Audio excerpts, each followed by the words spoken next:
Welcome to Twice 5 Miles Radio, fertile ground for conversations worth listening to and remembering. I'm your host, James Navé, always airing first on WPDM LP Asheville 103.7 and streaming online, WPDMFM.org, the voice of Asheville, heard all over the world, and on other community radio stations like KCEI, Cultural Energy Radio out of Taos, New Mexico. Thank you, Walter Parks, for our theme song. WalterParks.com for more on Walter's music. Devine Dial, thank you for managing WPDM FM in Asheville, and Robin Collier for managing KCEI, Cultural Energy Radio in Taos, New Mexico. If you'd like to reach me, Navé at jamesnavé.com. Navé is spelled Nave. I'd like to thank Walter Parks for our theme song. WalterParks.com for more on Walter's music, and remind you that we're sponsored by the Imaginative Storm Writing Prompt of the Week session. If you'd like to improve your writing chops, imaginativestorm.com is a great place to go. So today I have a friend on. We met many years ago in Paris at an Imaginative Storm afternoon writing salon gathering, and we ate and talked and generated some writing. And recently, Jessie reached out to me to say hello, and I reached out back to her, and she's in Paris and I'm in Manila. And so we set up an interview. Jessie Kanelos Weiner is a watercolorist, a writer, an author, an explorer, a social media person. She's all around aware, and she also runs workshops. And so she's a very interesting person to talk to. So Jessie Kanelos Weiner, welcome to Twice 5 Miles Radio. Thank you so much for having me. What a treat to talk to you, James. So Jessie, you are based in Paris, and you and I met a few years ago at a workshop, as I said. So I would love for you to start by telling us what it's like to be an American living long-term in Paris with a family, living the Parisian life. Is it that much different from life in general? It has a bit of romance about it. And yet, what's the ordinary day-to-day business of being alive in Paris like? Yeah, I'd like to say I'm the face of integration. So I've accepted moving to Paris like a job, and there are many steps to take. First of all is learning the language. Second of all is getting to know the culture as much as possible. But this isn't something that takes 2 days. It takes years of investment. And Paris, I feel, is a place that just gets better with time. I think having a family and having a kid has made me so much more community central. I feel like I know my neighborhood and the people in it so much better now that I have a kid. So Paris isn't for the faint of heart. Obviously, I've traversed many very difficult years when I first immigrated to France, where I didn't have paperwork, so I couldn't work. I didn't know the language. I felt completely like a black sheep. You have to go through those phases in order to be able to unwrap the beauty of France in many ways. So I feel like it gets richer with time, but you also need to really invest in kind of manifesting, finding your place here and making it work for you. You know, I have a 5-year-old son. My husband's French, and I have a very French son as well. Day starts around 7. I get him ready for school. I usually run around the block a couple times just to get into the mind space for the creative work that I do. And then it really depends on the day. I like to write in my local cafe, and I have an artist studio in Montreuil, which is about a 15-minute walk from my place. And so depending on what I'm working on, I'm juggling writing, creative work, painting if I have a moment to do so, but it really depends on the day. I'm also a teacher, so it's always in flux, and I think that's what I like about it. Every day is different. So before I ask you about your creative work, I'd like to know more about the language. And the reason I am interested in that, I've been coming to Paris since 1985. I've never lived there, but I imagine over the years I've probably spent 3 years total there visiting friends. So I have a fairly deep connections. I've always felt like I was an advanced beginner as a French speaker because I dip in and out. When you first started to learn French, did you learn it in school? Did you learn it when you were just in Paris? And did you take classes? And I'm also asking that because when I first started to learn French, I was an adult returning student, and I took French grammar classes and French classes. So I got the basics down. I know how to look at a French sentence and what it means and how it all works. But I've never gotten very far in being able to understand what people are saying. So talk a little bit about that experience. How does that work for you? Or how did it work for you? I grew up in the States, and so I feel like, unfortunately, well, at least in the schools where I studied, language is just something you take. It's not really learned to speak. Maybe if you decide to do a major in something. I mean, I never didn't speak any other languages. I had French for Dummies on the airplane on my way to Paris. So, I mean, I didn't say "âme de toi," I said "une de toi." So it was just completely a disaster all around. I moved here, I had a job as an au pair, as a nanny. And so a part of that, I had to take French lessons, but I was very much learning the days of the week, numbers, the basics. But I learned in the streets, I would say. I mean, I think it took maybe a year or two to really kind of get a hold of what was going on. There's often a wall that is between you and being able to do what it is that you do. And through time and practice, you can help to knock down the wall. So you feel at ease, you feel like you're able to do it and just kind of accept the process. So I honestly learned total integration, which sounds crazy. I was 22 at the time, so I think my brain was more malleable than it is now. I never studied French academically. I've just learned through speaking. It's fine. Sometimes I feel insecure if I'm writing an important email to a French client. I might have to ask my husband to take a look at it, but otherwise I get by perfectly fine. So early 20s being here. And I thought I was maybe a little bit lost and I was losing my time, but I think I was learning French. I talked to friends I had back then, say, I was really speaking French back then. They're like, no, you weren't. So there's a moment too where you think you're speaking French, but you're not. And even some friends were like, you need to learn French. And I kept saying, but I'm trying, I'm here, I'm speaking, I'm doing my best. It seems like a long time ago, but you just have to put in the time, I think. Yeah, it's interesting for me. I can communicate with it, and it's a variation of Americana, French, whatever it is, and I'm not intimidated by it at all. And yet I still don't understand what people are saying when I'm at a table and people are talking really, really fast. Do you remember when you started to really understand what people were saying? And was it a surprise or did it just happen over a slow period? Well, first off, I still struggle at big tables at weddings or, at big gatherings where people are talking loud and you don't know where to focus your attention. So that still happens to me today.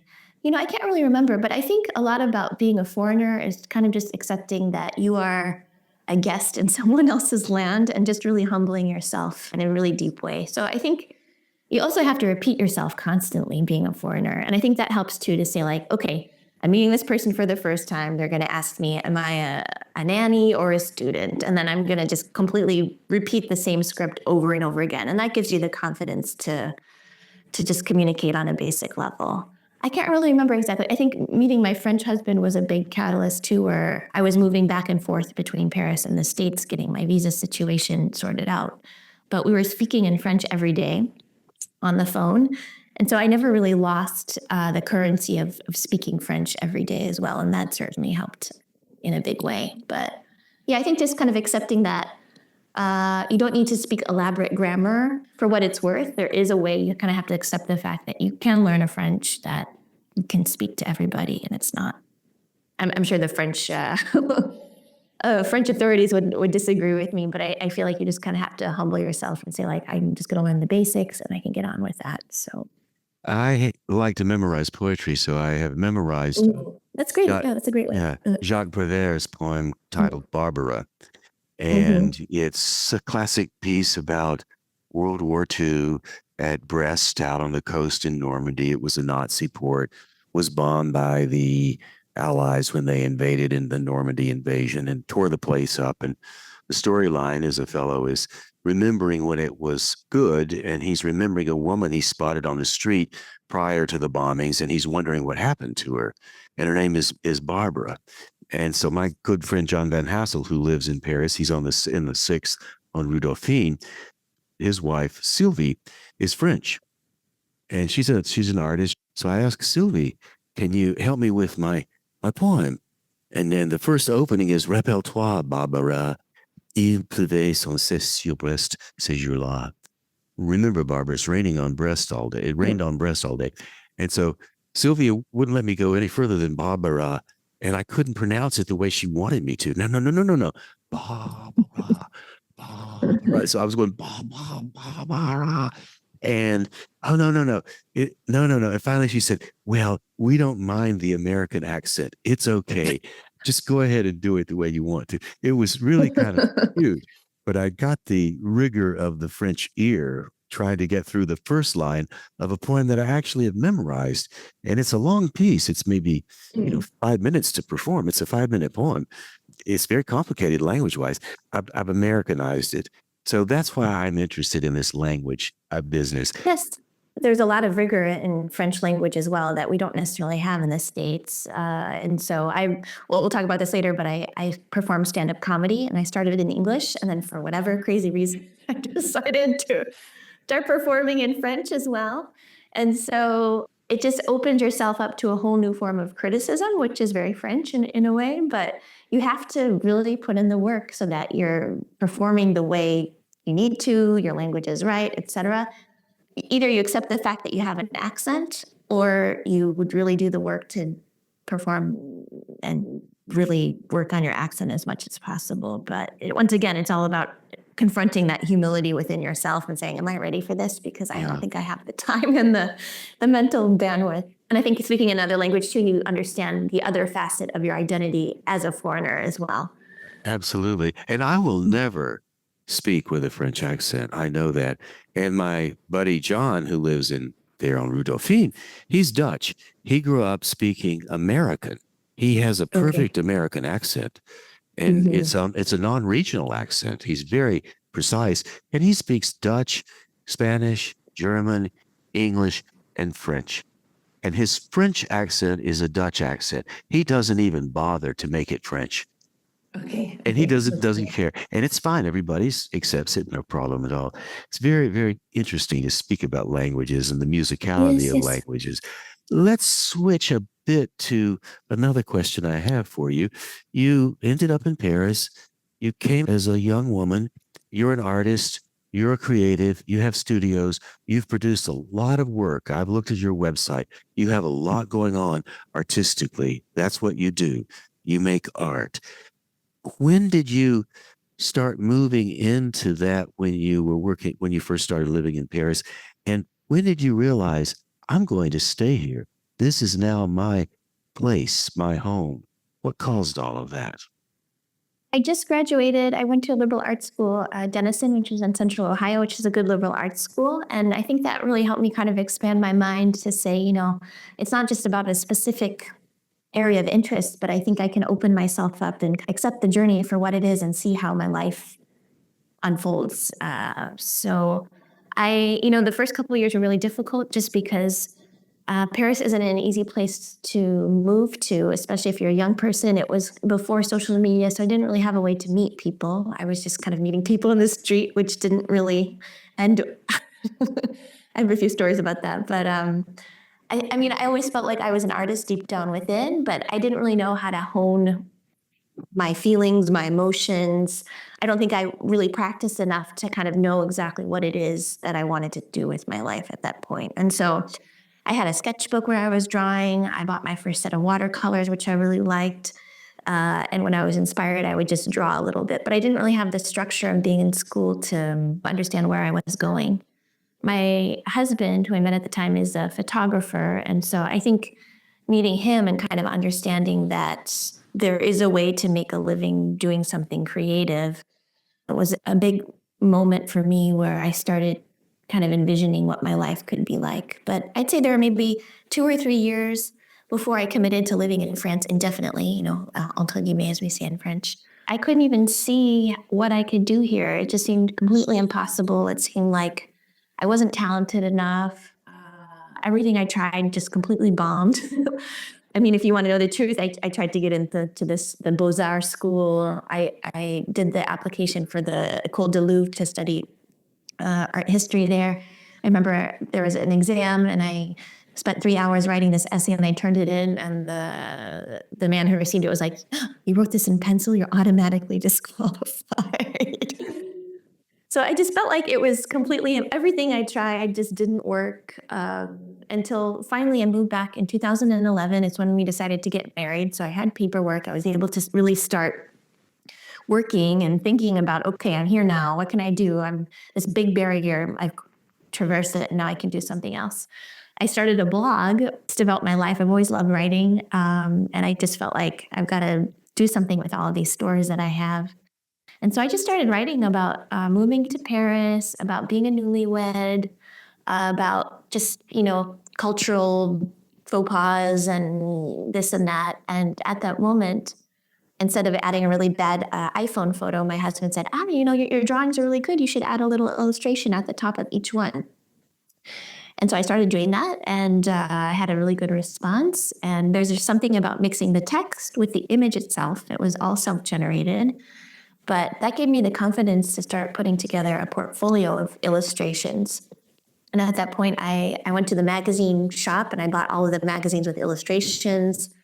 I would never do this now. So I don't think you can do this now too, but I called all the art directors, with my accent. And my name is Jessie, which is very Anglophone. And I said, my name is Jessie. I'm American. I want to work with you. Can I come into your office and show you my watercolors? I don't think my work was very good at the time, but my first appointment, I was commissioned to do a 10-page spread in a food magazine, which was totally nuts. So I think there's something about really needing to find some kind of work that I like doing, having the guts just to pick up the phone and call people, which I don't think people here do. I've always tried to make it an advantage being a foreigner and not being scared by, knowing the rules. I know a lot more rules now than I did then, but just really having the guts to say, nobody's going to call me if nobody knows who I am. So I need to push and do what I can to make this work for me. Do you think that knock on the doors is still a good way to go about it? I know social media seems to be the focus everybody has now, but I wonder if there's still room for that personal knock, knock, knock, I'm here at the door. What do you think about that? It might be a little bit aggressive now. I feel like media has changed so much in the last 10, 15 years when I did that as well. But I think there's a lot of value in just the personal touches, sending a handwritten letter or sending a really thoughtful message. I think that really speaks to people. And I try to do that as much as I can. And I think it's a part of me too. I really like sharing, something physical and in paper, which obviously my work is in paper too. So now that I'm promoting this book and I'm really trying to make it go far, I'm always trying to remind myself, where I began, how I started, and how I can really just continue adding the grace and the care to everything that I do. So I would like for you to tell us about this book that you've developed and tie your story around developing the book to you developing as an artist and how you make your living in Paris. And you have a studio. What does the studio look like? What goes on in the day as you move through, aside from feeding the child and getting the family underway? Yes. I've been working on it for 4 years.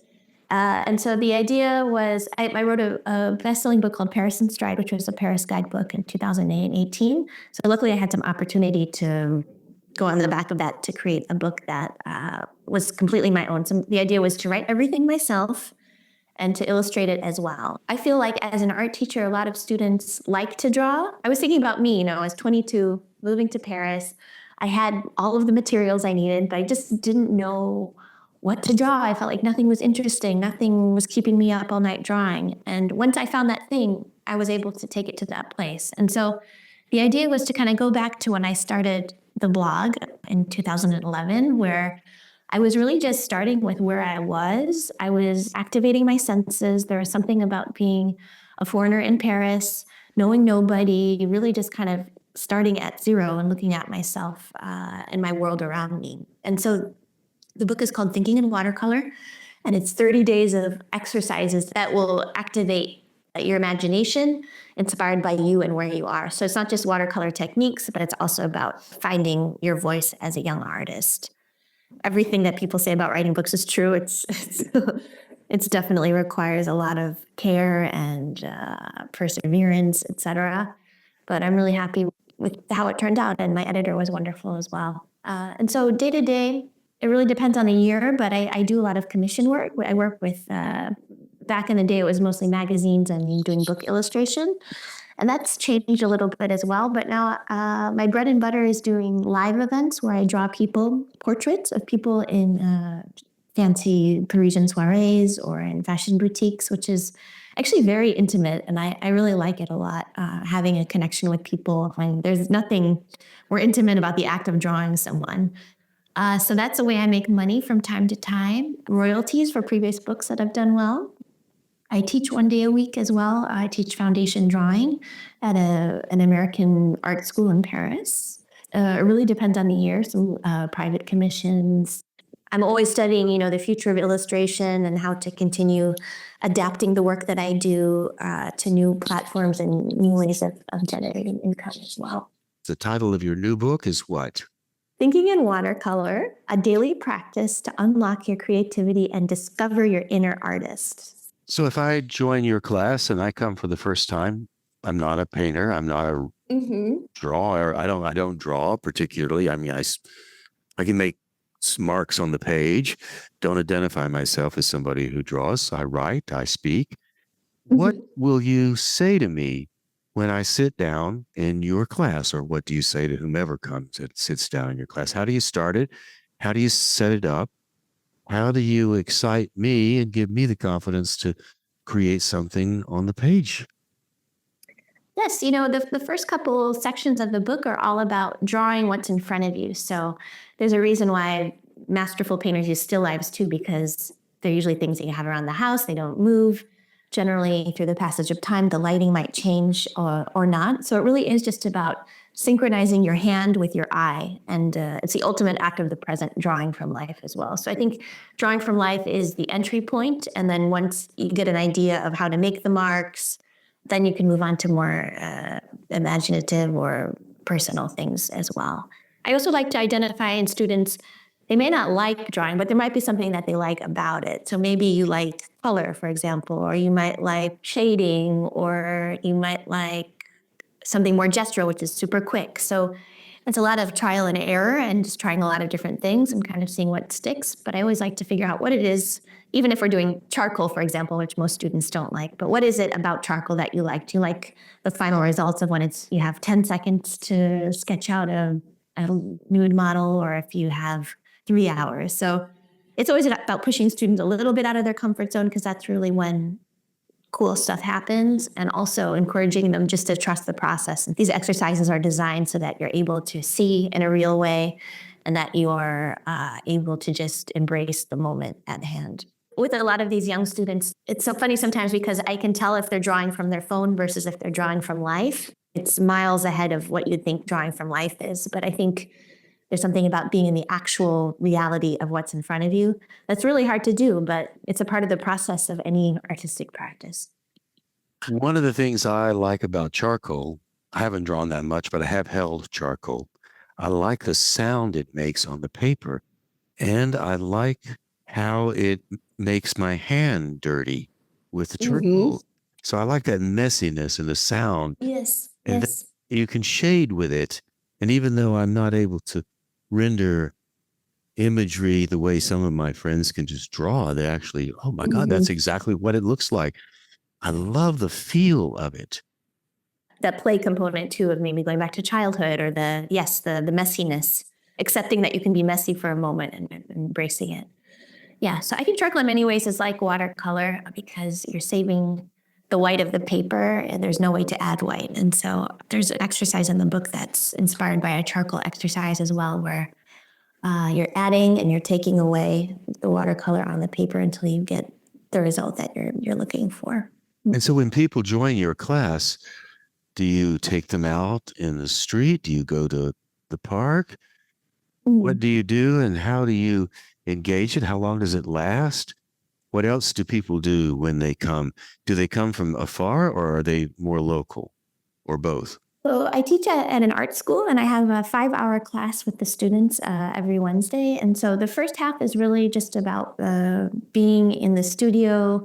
It's maybe a 2-3 hour workshop specific on an observational drawing exercise. And then a lot of professors don't do this, but I feel like we live in Paris. That's the best part about being in Paris, is enjoying the museums. So I'll take them to a museum and I'll give them a very specific sketch exercise. I let them go do it on their own. I trust them more or less, and then they have to show me their sketches afterwards. But it could be, a scavenger hunt of 20 things to sketch. It could be a way to kind of recreate the shapes that they see in masterful paintings. But there's always a very specific thing to look out for because I feel like they need guidance and they're not able to find what I'm looking for on their own. I also host retreats as well. And so it's more or less kind of the same setup where I have an intensive workshop the first half of the day. Then the second half is a lot of walking around, showing them Paris. I might invite a friend who's also a watercolorist to share a little bit about their work and their process. And then a museum visit as well, where I'll think about the themes of the day and ask them to sketch what they see, maybe something inspired by color or composition, shape, those kinds of things. So I really try to make it as fun as possible because obviously, it's a long class, but I think a lot of people just want to know Paris on a deeper level. And I think the biggest takeaway from the retreat as well was just people were able to access Paris on a much deeper level because I was sharing so much about myself, showing them my life and the kinds of things that I like to do here. So it's they're paying for the proximity to a Paris that they can't access otherwise. And you said you wrote a guidebook that helps people get around Paris. What's that guidebook about? It's called Paris in Stride, an Insider's Walking Guide. When I was coming up with the idea with my co-author, we thought, okay, how do people travel these days? You might have a Google map with, all of the spots on it. But pragmatically, when you're in the city, how do you connect the dots between all of these places? It doesn't really make sense.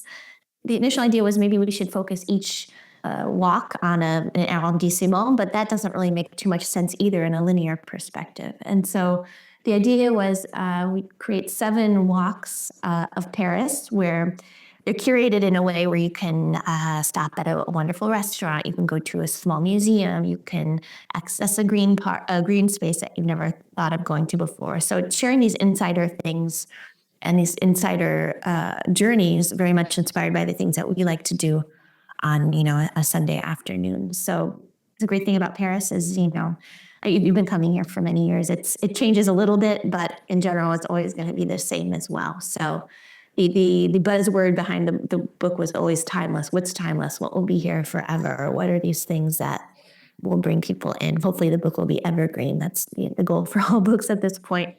But and then it's also illustrated, which is different as well. It's densely illustrated with watercolors, and there's something about watercolor and illustration in general that's not as time-stamped like photography can be. Photography has a lot of trends, as does illustration, but there's something quaint about the illustrations where even if you go to that place, you just don't walk by and say like, okay, I've been here already. But the illustration says a little bit something more that a photo may not be able to do. I'm curious also about Yes. the non-romantic side of Paris. We talk about Paris. Yes. I love Paris in the springtime. Yes. Oh my God, I've got to go to Paris to see all of this. And I've had plenty of romantic experiences in Paris. And I mean, experiences beyond a love affair or someone other than myself, just being in Paris. But one of the things that's happened to me in Paris, because I've spent more time in the winter and the darker months, I have encountered a sense of loneliness there that is not a negative thing. But I felt lonely in Paris. And I look around and I see that loneliness. And especially you get out beyond all of the tourist area, Notre Dame, Shakespeare and Company, say maybe out to Belleville or something. You turn one corner and there's not a soul in the street. And there's this Edward Hopper cafe with 3 people in it, smoking cigarettes even to this day, talking as if they'd been there for 100 years. And the loneliness is almost a delightful kind of feeling, an atmosphere, like the fog has settled into my soul or something. So how about you and loneliness and the non-romantic side of Paris? And I lift that up but as a way to say, hey, there are other ways to go about this. Yes. I mean, I had my years of doom and gloom and loneliness here. I mean, it's an international city, so people come and go. The weather is also really not that great. I mean, everyone thinks that London is all about gray and fog, but in Paris, I mean, between November and March, it's just gray and really dismal weather-wise. And if you have any kind of seasonal depression, it's pretty rough. And so I found ways to take care of myself. If you've been in France long enough, there's a thing called Zima D, which is just kind of like a vitamin D oil that everyone takes. Also trying to plan little trips where you're able to be in the sun definitely helps as well. I don't know. I mean, it's almost kind of Scandinavian, isn't it, in a way that, part of the year is all about joy, and the other half is just about hibernating into yourself.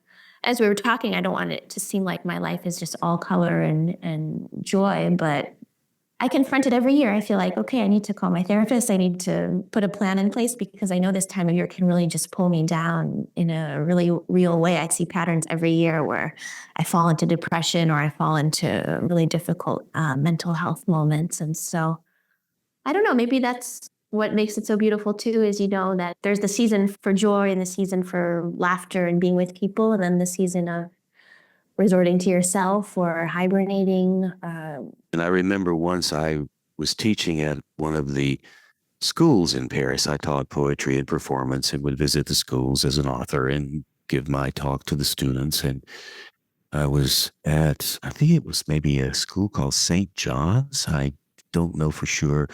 Was in the western part of Paris. And I was walking back from somewhere. It was rainy, November, and I could see the hotel down the street, the lights shining above the trees, which were bare.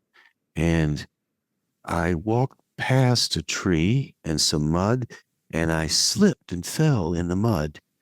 And I remember just lying on the street, looking around at the light shining down. Nobody was on the street, and I was there in the mud and the rain.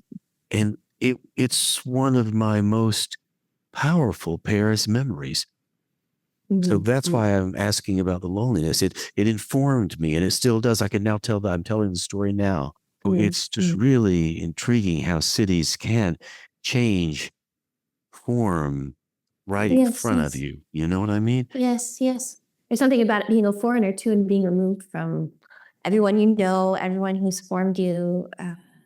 Just being one with the idea of the flaneur as well, where you're moving through Paris, you're walking, you're not really engaging with anyone. But I think that is the ultimate expression of Parisian loneliness too, is, being anonymous. I think that's a part of being a foreigner too, is you have to confront that at one point or another. That is true. I have experienced that. Nobody sees me when I am in Paris. I am completely anonymous, and nobody seems to particularly care, although that's not true. I mean, I get nods and hellos and bonjour and etc. But it's true, there's an invisibility factor that goes on in Paris as well. And other cities, not as much here in Manila. Actually, if you nod at somebody, they beam, they smile back at you. Whereas in Paris, they don't so much. Yes. I learned not to do that early on because I would be harassed in the streets at all times. So yeah, you kind of have to shut yourself down, and you say bonjour when you go to a store. But other than that, it's hard making French friends sometimes too, because if you're from another place, people think you're going to go back. It's isolating too. I mean, if we don't have any family here, and people have families, they're always with their families, or at least they see them once a week. But if you don't have that, you have to accept that that's how your life is going to be, or you have to find friends that you can spend your days with. It's different. I think there's a lot of risk moving to a country indefinitely. And how do you make up for what's lost? That is absolutely true. Let's switch just a little bit in our conversation. Talk about your studio. Describe the studio for us. Coming back from loneliness into yourself in the studio, which can be solo, hardly lonely though, I would think. Yes. So my studio is in an old fur factory in Montreuil, which is just to the east of Paris. And it used to be where the bourgeois women would stock their furs in the summertime. And so they would ship their furs, and it was completely refrigerated. And I don't know, I don't want to go too much further into the details. So it's a historic building, and it's still privately owned. And now it's artist studios. There are probably maybe 50 artist studios within. I've been here for probably 8 years now, and I share a space with a textile designer and an architect. I think it's just really great to work outside of one's home, especially since I'm very messy. My husband doesn't understand it. If I were to go there now, I would regret everything I did last week. But it's just a way. I think there's a lot of talk now too about, how either you're an artist where everything is completely, to the millimeter in its spot. But I think for me, I just need to let go completely and not worry about the mess I'm making and just be able to go back to that whenever I want. And so go there to paint. I don't know if you saw on my website, but I also make three-dimensional watercolors, so to speak. So I recently filled up a giant buffet table with trompe-l'oeil food made out of watercolor. So this is a new thing that I've been developing the past couple of years. And so there might be like a giant salmon next to a can of Coke, and it's all fake. It's all trompe-l'oeil, so it looks real, but it's all paper. And so I've kind of built this imaginary world. I have Paris in 3 dimensions. I have New York in 3 dimensions. And then I have all of this food in 3 dimensions. So I don't know what this says about me, but this is where I go to just do the work. And I feel like it's rare now just to be able to sit down and say, okay, I'm going to paint. I'm going to do this thing now. So it's just nice to have the space. And it's there are lots of artists of a certain age around me as well. And so it's very easy just to spend your day having coffee with everybody. But I've been able to develop some really good friendships too with artists at various stages of their careers in proximity. So it's a community, but I really love being there. It may not last forever. I think it'll probably be a couple more years until it'll turn into condos. But I think a lot will be lost if that's the case, because it's just been a really great way for me to kind of, accept the fact that I am an artist and I have my place there and I'm doing the work and I'm able to keep up. And it's just been really lovely. What does the space look like? How big is it? Does it have windows? 2 rooms, Yes, 1 yes. room? What is it? What's the layout? So 50 square meters for 3 people. And I have my giant, I have an L-shaped table, and I sit right in front of the window looking over a courtyard, which isn't no green space or anything, which is very Parisian. It's very industrial. I mean, it's an old factory, and so it's just pretty boxy, and there's not really a lot going on architecturally, but it's an old brick building, and I feel like I've definitely brought the color and I've added the charm, especially at my table as well. But I mean, it's watercolors. Everything is stained, and it's just, I'm usually have my sleeves are covered in watercolor. But I think at the end of the day, that's what I love, is just getting lost in the work, and that's a place where it happens. So, if somebody comes to Paris, what are some of the things that you would say for newcomers to do? What would you recommend? Because other people may be listening and curious. Yes, that's a great question. I mean, I think you could do everything you think you should do, and maybe you could go to the Eiffel Tower and some of the big sites, but maybe on your way to do other things. But I think, Paris is really a small city, and you could easily walk from one side to the other in an hour and a half. So I'd say I think the book is a great jumping off point just to get a sense of how you can connect the dots, but maybe just walk along the Seine as long as you can and just see what you see and stop along the way for a bite to eat, etc. I'd say I love the flea markets. There's a wonderful flea market on the weekends in the north in Clignancourt, which is really just kind of quaint and interesting. Paris has so many small museums that are really jewels. So I love the Musée de la Chasse et la Nature, Musée Zedkin. I don't know if you've been to the Bordel Museum is right under the Tour Montparnasse. Bordel was one of Rodin's assistants as well. So I don't know. I think Paris has so many curiosities, and I just challenge people not to just go to what they think they should do, because maybe you could go to one of these small museums and just open your eyes up to something new completely.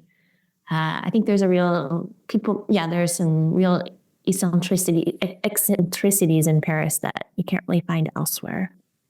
I tend to wander around when I'm there. And of course, I've been going for so many years. I've been going to the same neighborhood. So I'm, very, very familiar with all of that.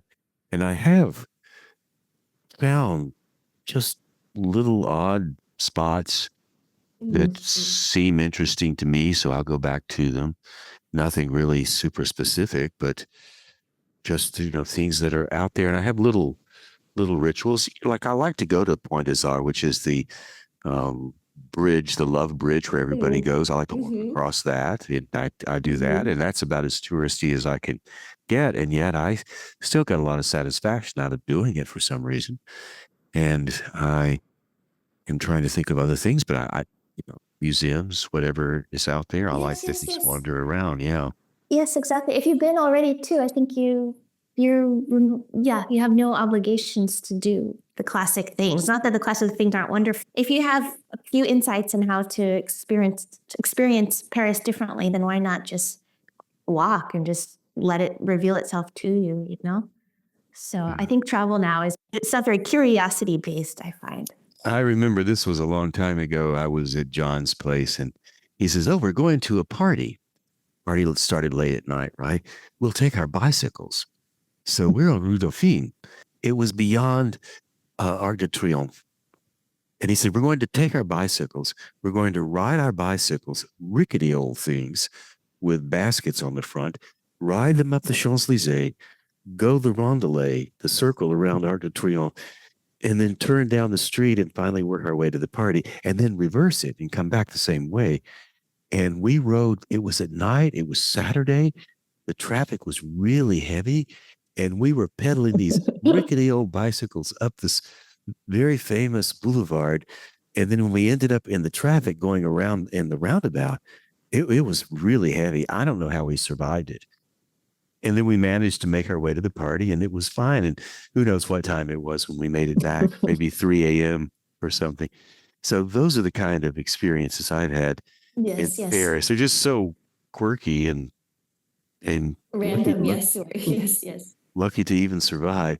But I have enjoyed it quite a bit. So as we close this down and say goodbye, any last words you'd like to offer up? Make sure you tell us how to reach out. When's your next event? When can I come to Paris and connect with you and take a class? Or how do I do all of that? Well, first of all, thank you so much for having me.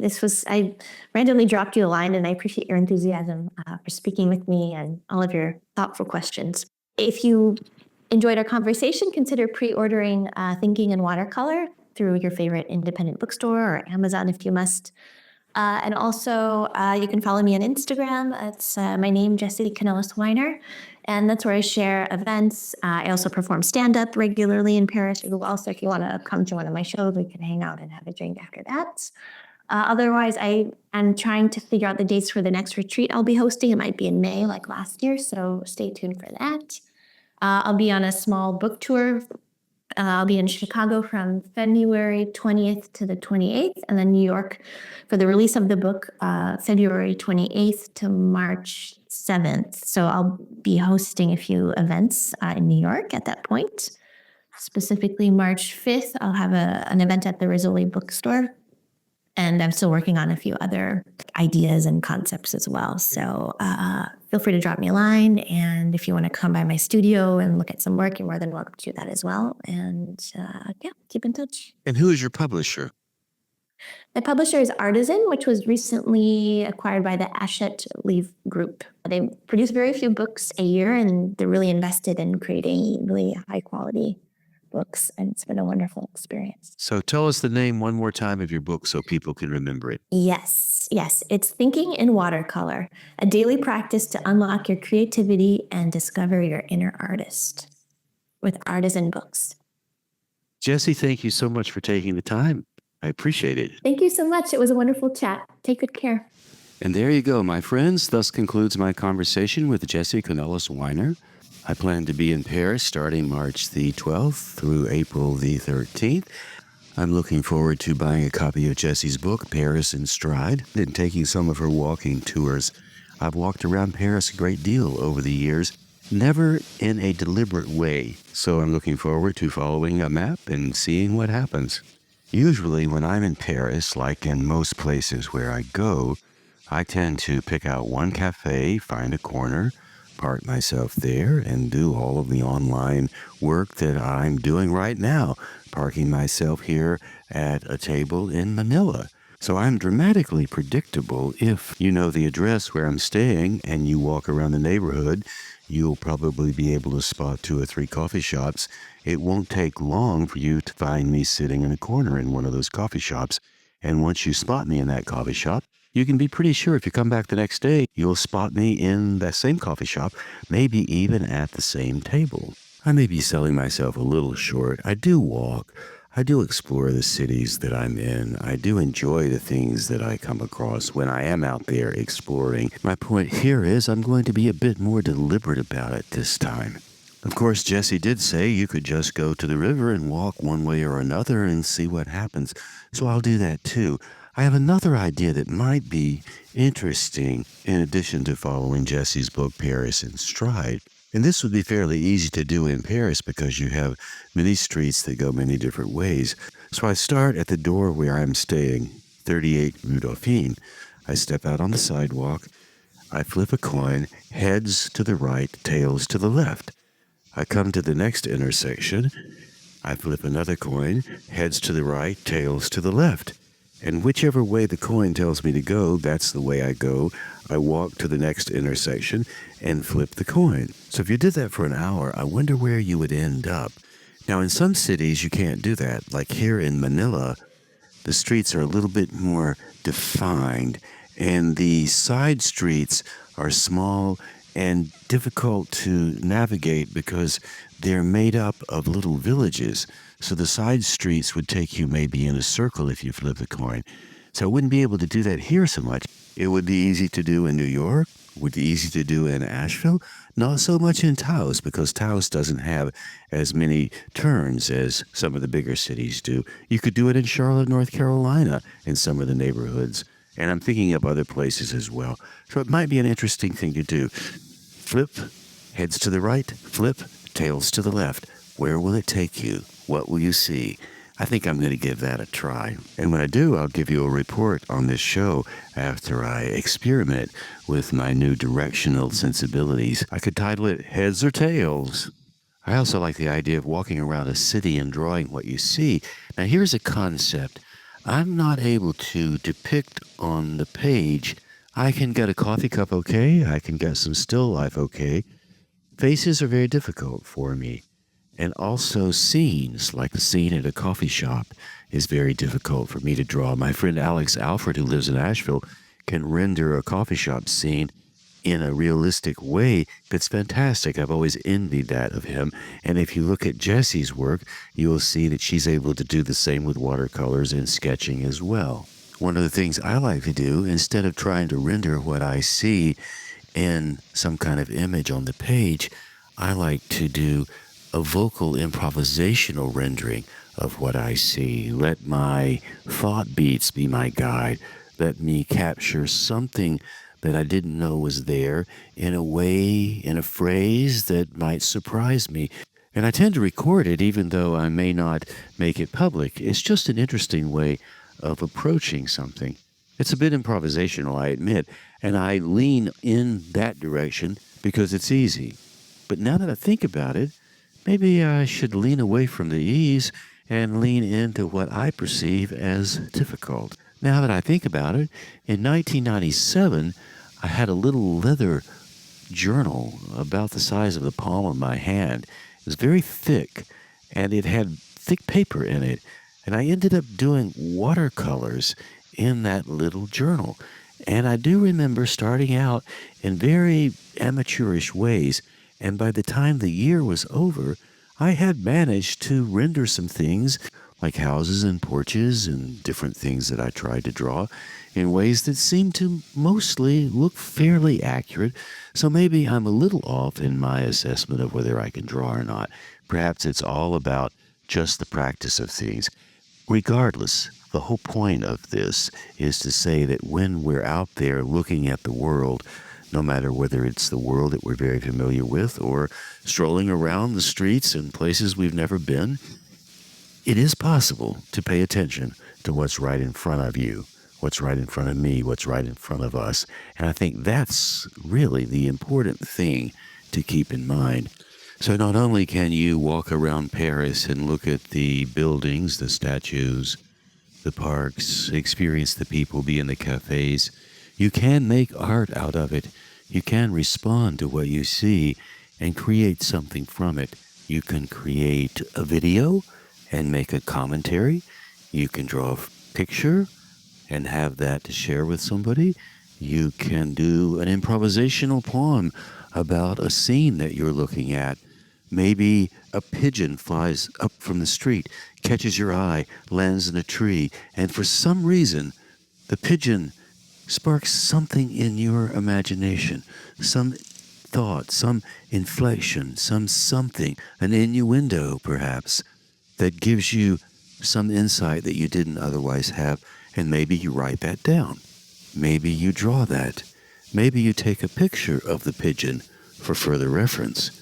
Pigeon, an unremarkable bird, and yet in the right context, the right time of day, the right mood, the pigeon becomes a lot more than just a bird in a tree, and you never know what simple image will influence you profoundly.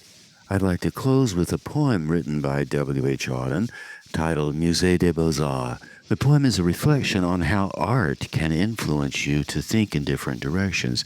It's also an excellent poem that speaks to the moments that we're living in right now in 2025. No matter what century we live in, humans aren't all that much different, really. Here it is, Musée des Beaux-Arts by W.H. Auden. It was written December 1938. Here we go. About suffering, they were never wrong, the old masters. How well they understood its human position, how it takes place while someone else is eating, or opening a window, or just walking dully along.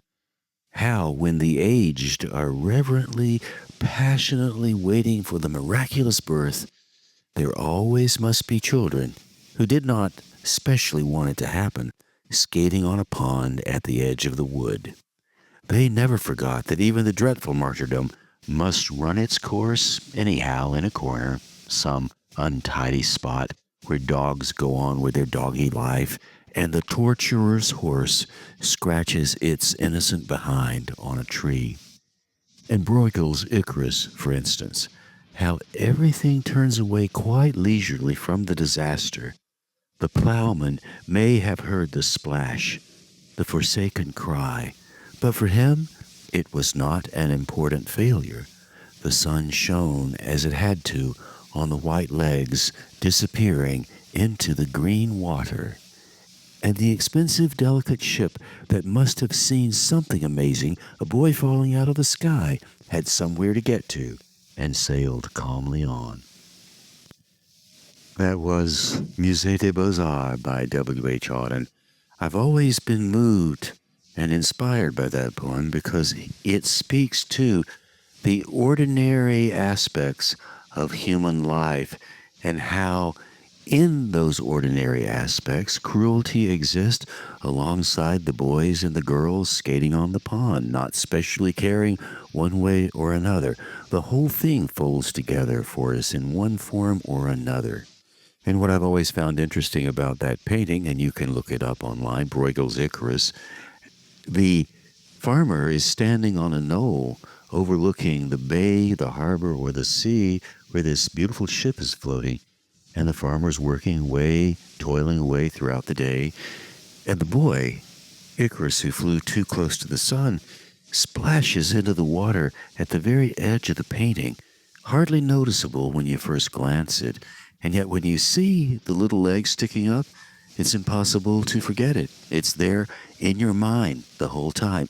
And you don't have to have a great painting to do that. You can do that with anything that's in front of you, and you can make something of what is right there. The pigeon in the tree, the rain falling on the window, your child walking across the kitchen floor just because it's morning and it's time to go somewhere. And on that note, we have arrived at the end of our time together. So I really do appreciate you thinking about all of these ideas that Jessie offered and leaning into your own sensibilities around how you can appreciate what's right in front of you. It's really important these days, what's right in front of you. Who's the most important person in the world? The person right in front of you. So you can even listen to what they have to say. I want to thank you for listening to what we had to say on Twice 5 Miles Radio, fertile ground for conversations worth listening to and remembering. I'm your host, James Navé, always airing first on WPVMLP Asheville 103.7 and streaming online, WPVMFM.org, the voice of Asheville, heard all over the world, and on other community radio stations like KCEI, Cultural Energy Radio, out of Taos, New Mexico. Thank you, Walter Parks, for our theme song. WalterParks.com for more on Walter's music. Davine Dial, thank you for managing WPVM-FM in Asheville, and Robin Collier for doing the same. KCEI Cultural Energy Radio, coming out of Taos, New Mexico. You can always reach me, Navé, at jamesnavé.com. Navé is spelled N-A-V-E. I seldom get emails. I don't know why. I would love to get one from you. Test it out. I'd love to respond back. What's your story? I'd like to hear more about that. Navé at jamesnavé.com. And I'd like to remind you that we are sponsored by the Imaginative Storm Writing Project. If you would like to improve your writing chops, your writing skills, imaginativestorm.com is a great place to go to do that. We have free writing workshops, one on Saturday at noon Eastern Time and one on Thursday at 6 p.m. Eastern Time. Both last for an hour, and we write for 10 minutes, and we have a great community. We'd love to have you join it. imaginativestorm.com for more on that. So, once again, thank you for tuning in. I encourage you to lean into the world wherever you are, and I hope you come back sometime soon. And until then, I'll catch you on that turnaround somewhere down the line.